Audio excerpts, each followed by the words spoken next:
It's Divas That Care Radio. Stories, strategies, and ideas to inspire positive change. Welcome to Divas That Care, a network of women committed to making our world a better place for everyone. This is a global movement for women, by women, engaged in a collaborative effort to create a better world for future generations. To find out more about the movement, visit divasthatcare.com after the show. Right now, though, stay tuned for another jolt of inspiration. Hello to all.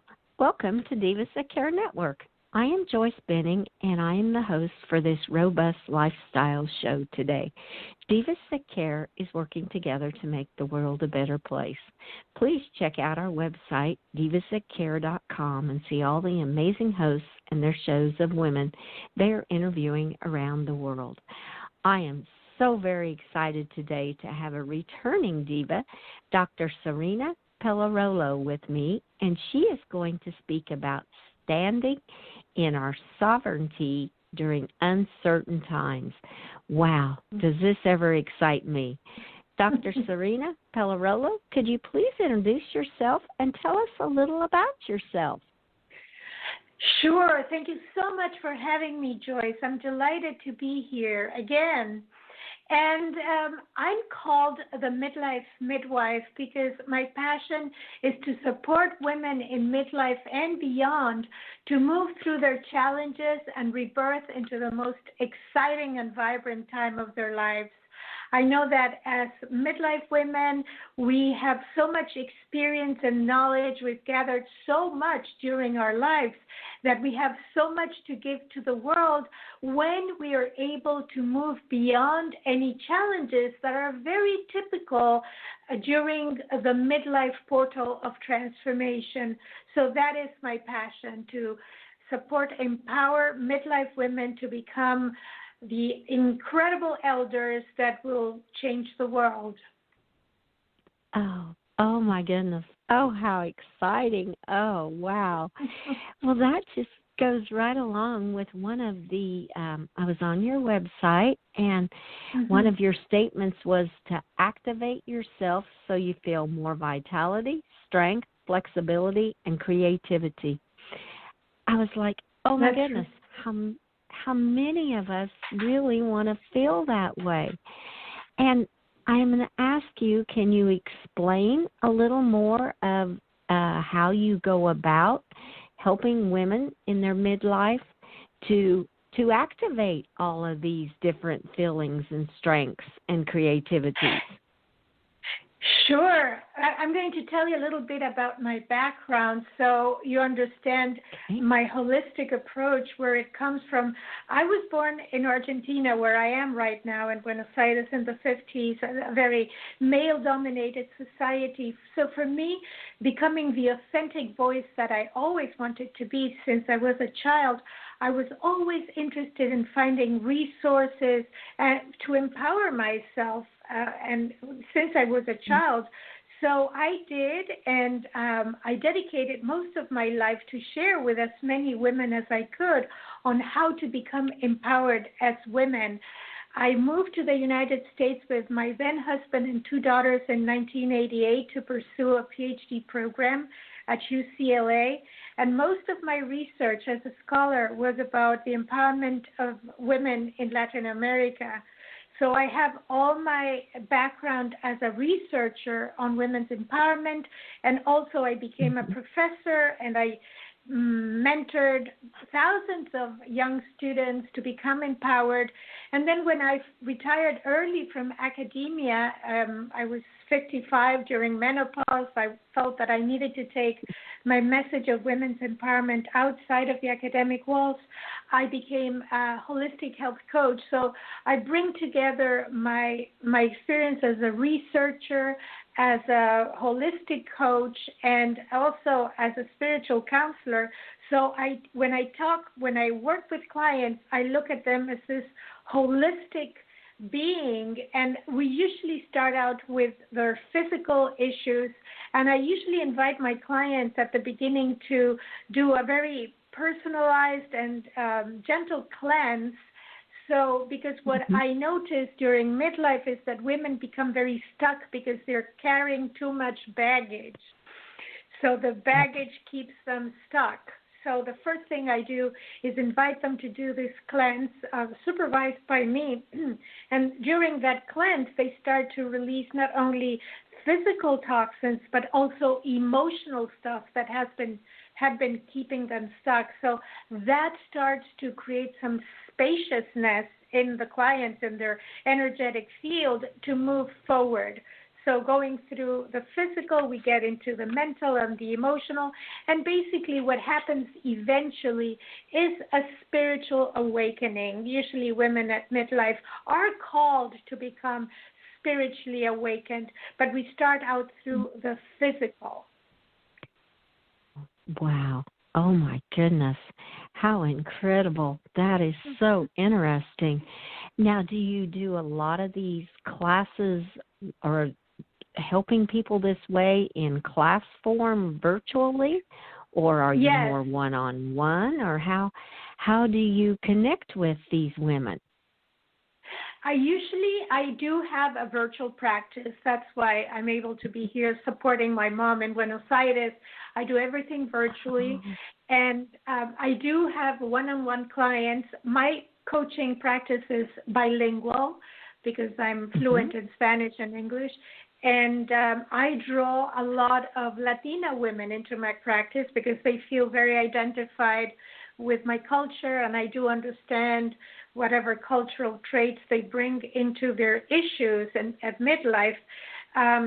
So I do have one-on-one clients, and I also have group programs, mostly to support them move through the transition of midlife into something better, into their new stage of their evolution. I do both, and I continue to teach also. Oh, my goodness. You are such a busy lady, and oh, my, how wonderful. Yes, you are very busy, and now taking care of your mother. Oh, what a fantastic person, taking care of your mother and yet still helping other women through their midlife crisis. I love it. That is incredible, Dr. Serena.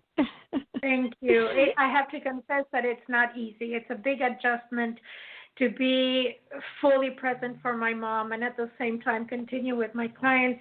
I arrived a month ago, and I'm still adjusting. It's not an easy transition. Oh, I can believe that.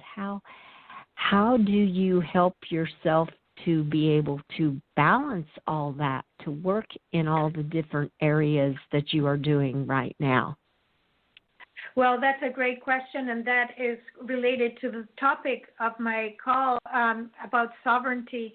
I really learned since I was very young to be responsible for my well-being, and what really helped me was to eat well, to exercise, to dedicate the first hours of my day to cultivating my relationship with God, my spirituality, my prayer, my meditation, my journaling. That is like brushing my teeth for me. If I don't do that cleansing, spiritual cleansing in the morning, I'm out of sorts. So I really, I'm very intentional in respecting that early time in the morning to creating that space that will set the tone for the full day. And also to set boundaries, to realize, even with my mom, sometimes I cannot do everything. She is a Virgo, very perfectionist Virgo. And sometimes I need to tell her I can't do that now. So learning to set boundaries is very important for everybody's mental health. Oh, yes.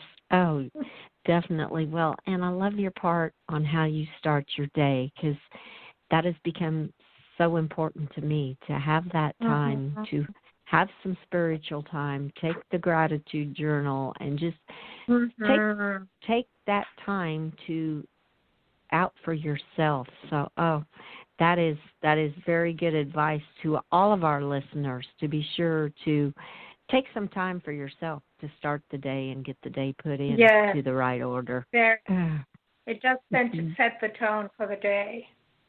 Yes, Yes, how wonderful. Oh, awesome.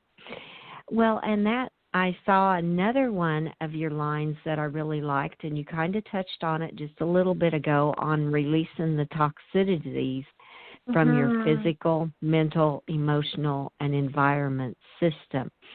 I think you've gone into a little bit of that, but explain a little bit more maybe to our listeners on how releasing these toxicities moves you to the next level in your life, if you would, please. Yes.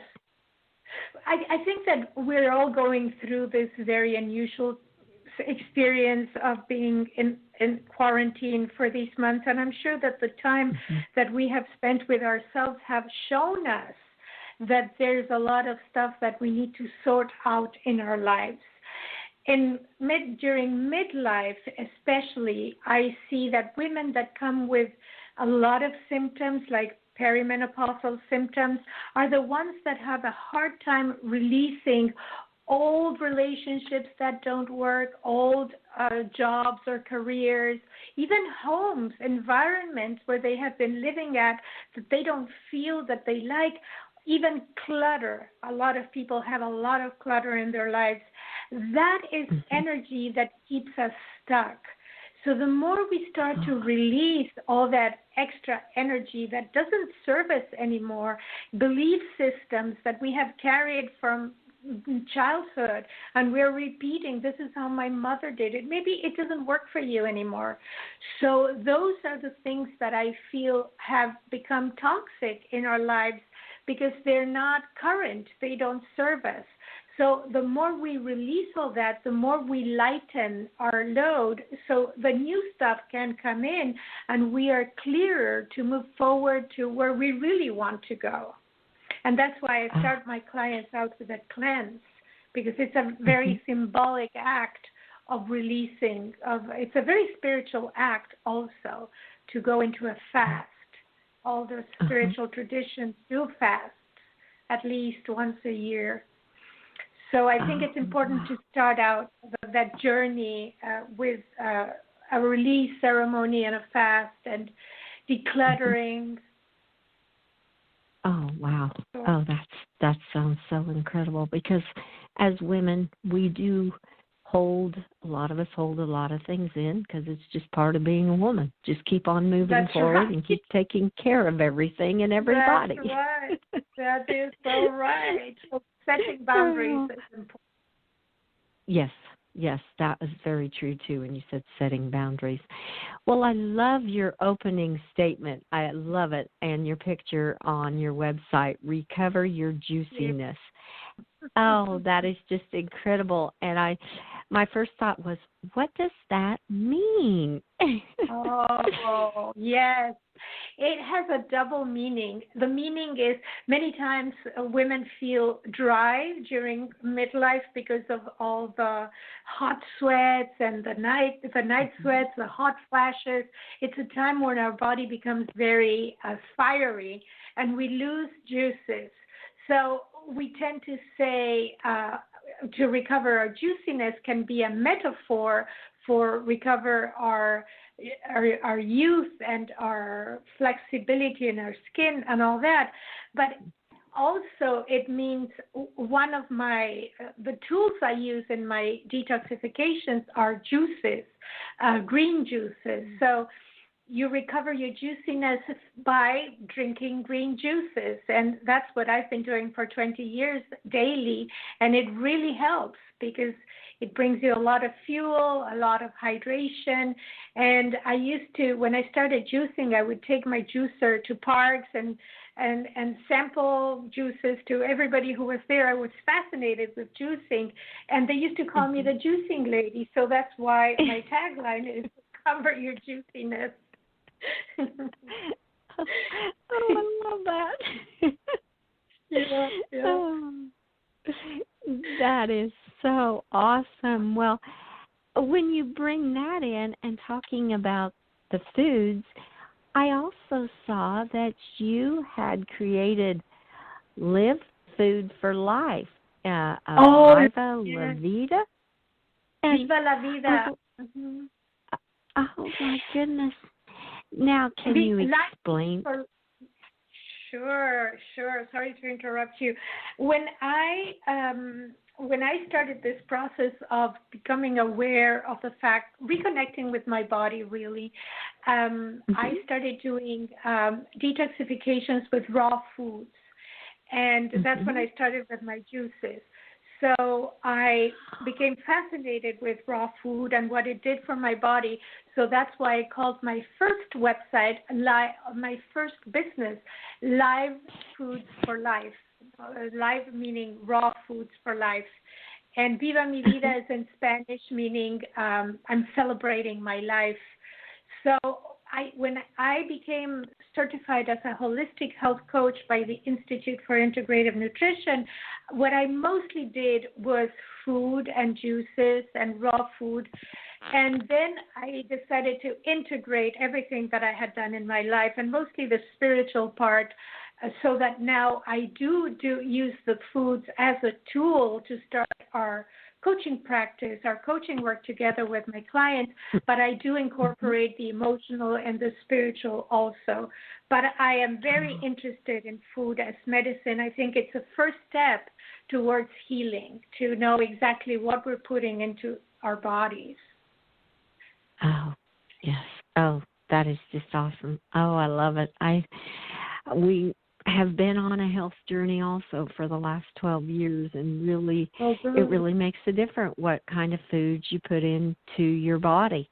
That is, absolutely. I just love listening to that. That is just great.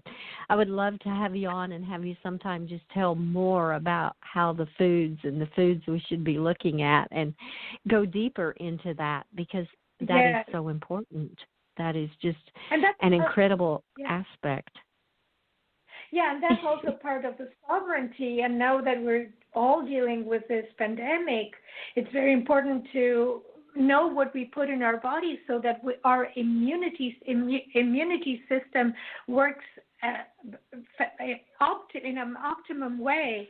So if we put really good fuel into our bodies, and we do exercise, and we sleep well, and we breathe well, then our immune system is going to be strong, so that we don't get anything, we don't catch anything. So that's part of the sovereignty that I think it's important that we need to remember about. Yes, yes. Oh, yes. I love that too. Oh, that is just great. Oh, what wonderful advice for all of our listeners. That is incredible. Well, I have to ask too, for everything you're doing, was there an aha moment that you decided this was something you wanted to pursue more in your life? I know you said you've always kind of looked at things, but was there that aha moment that made you decide this is the way I want to go? Yes, I think that as a college professor, I was always surrounded by younger people. And when I started my coaching practice, mostly with food as medicine, most of my clients were young. But then at some point I had that aha moment that as a midlife or post-midlife woman, I had so much to share to women my age and maybe earlier, maybe younger women, that I could share how they could navigate this portal of transformation that is midlife in the most holistic way. So that's when I became the midlife midwife. I call myself the midlife midwife, and I love it, and I feel totally identified with that. And that was the aha moment that really made me transition, helped me in my own midlife reinvention to become someone who really shares all her experience to women who are going through experiences that I went through, and I can share my advice and my experience and help them move in the best way they can, so that we together, my mission is to create a movement of wise women on fire that will give birth to a new loving, egalitarian, and cooperative way of living on this planet. So as many women as can become healed, the bigger the movement is going to be of these midwives that are going to create a new world. So I'm passionate about that. Oh, wow. What a mission statement and what a passion. Oh, that is just incredible. I just love it. And how you said rebirth, because the midwife part, when I first saw that, I'm going midwife, I think of a midwife as somebody helping to deliver babies more. Yes. But you are, that's what's so incredible. And I love that, how you brought that all into the midlife part of women's lives. Oh, goodness. Yeah. That is just awesome. Thank you. And it comes from a dream. I had a dream that I was giving birth to myself. So that's the idea of rebirth, came from that dream. Oh, my goodness. Oh, that is quite a story. That's how I was wondering how you came up with the midwife part. Mm-hmm. Oh, my. And through a dream. Was this when...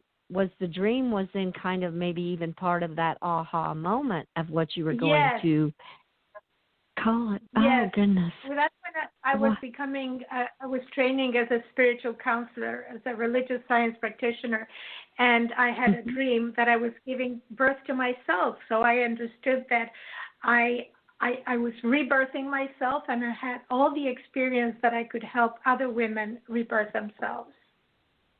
Oh, wow. Oh, yeah, that was truly a spiritual moving dream for you. Yeah. That's right. That was beautiful. Exactly. Beautiful, beautiful. Well, this has been a fabulous interview, and I am definitely wanting to bring you on and go into more detail on so many things that you are doing. I just love it. It is just awesome. Yeah. But as we kind of come to a Oh, good. I'm so glad to hear that. As we come to a close, though, what are some tools, tips, thoughts that you would like to leave with all of our listeners today? Yeah, sure. Well, as I said, those juices really kick-started this whole transformation for me. And if listeners would like to get some tips and recipes, they can go to my website, sirenapelarolo.com, and they can sign up for this free gift, which is a series of recipes of juices that would really help them jumpstart their healthy habits towards a transformation at midlife. And if they would like to listen to my tips weekly, I also have a radio show called Ask the Midlife Midwife, Tricks to Rebirth Women at Midlife and Beyond. And it's on the Women for Women radio network, so they can listen. Mm-hmm. And also it's archived on iHeartRadio, so I have guests like wonderful women like you every week, so they can listen to that also. Oh, that is fantastic. What great tools and tips to leave. And we will also be posting all of your social media connections, your website, and that way our listeners know how to get in contact with you. Oh, how awesome. That is just fantastic. Great. Thank you. Thank you. Thank you for the opportunity to share with your listeners, Joyce. Oh, and you are so welcome. And I want to thank you, Dr. Sirena Pellerolo, for being my guest. And as I've said already, I hope you will return and keep us updated on all your works, your radio show, your rebirthing of women, your travels, your books. You are doing so many things. Oh, that is just fantastic. Thank you so much. Thank you. You are so welcome, and I so look forward to interviewing you again, and we will go into more detail. Thank you so much. Thank you. You're welcome. And I want to thank all of you for listening to this interview with our amazing diva, Dr. Sirena Pellerolo. Please share this show with your family and friends. Be sure to check out all the hosts and their shows on divasthatcare.com. Have a fantastic day. Remember, be kind to all. Give your animals a hug and share your love with them. Until next time, stay strong and healthy. Thanks for listening. This show was brought to you by Divas That Care. Connect with us on Facebook, on Instagram, and of course on divasthatcare.com, where you can subscribe to our newsletter so you don't miss a thing.